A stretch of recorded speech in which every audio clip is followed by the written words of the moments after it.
The innovation piece in Celtro is that we take the energy from the human body.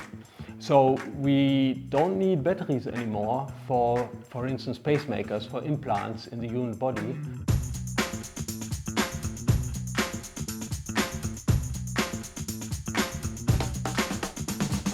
The battery in today's pacemaker systems uses about 60 to 80% of the volume. So taking out the battery would make our systems a lot smaller than the current incumbent systems. This is the real true advantage, because then the system can be placed almost anywhere in the heart. Why is taking out the battery so advantageous in the medical domain? The reason is very simple. Number one, you don't have, when there is no battery exchange, there is no replacement surgery. Every surgery has a certain risk, and not having this risk is an advantage. Our company is a mix between MedTech and semiconductors. One portion is the tissue interface, which is very medical in nature, because the innovation vector comes from one time the medical side, but also from the semiconductor side. The semiconductor side has increased so much in capabilities that suddenly we are able to harvest and also dispense energy in the nanowatt level.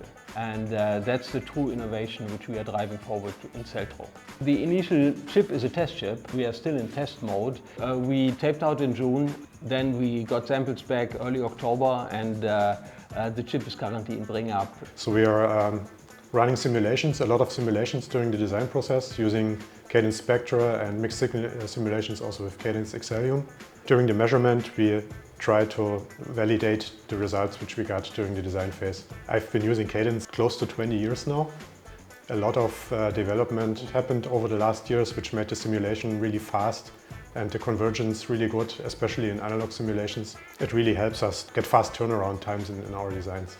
During the design of this test chip, we used Cadence digital tools for developing our own digital IP core, which controlled mostly this harvesting technology. That's like the main start of the chip. Everything was designed in Cadence tools. First from the simulations that we can see on the monitor in the Xcelium, then to the Genus to synthesize the design, Innovus to generate the layout, and later timing sign-off in Tempus. I like the Cadence tools there. Everything is integrated in the one environment. Everything is compatible with each other, like between the tools. The formats are all standardized, and it's easy to transfer the data. We have been partnering with Cadence since the beginning, and Cadence has been a fantastic partner to us, providing tools and support. With this, we have a very good start with Cadence on this test chip, and we are looking forward to continue this relationship for further development, for prototyping, and later into production.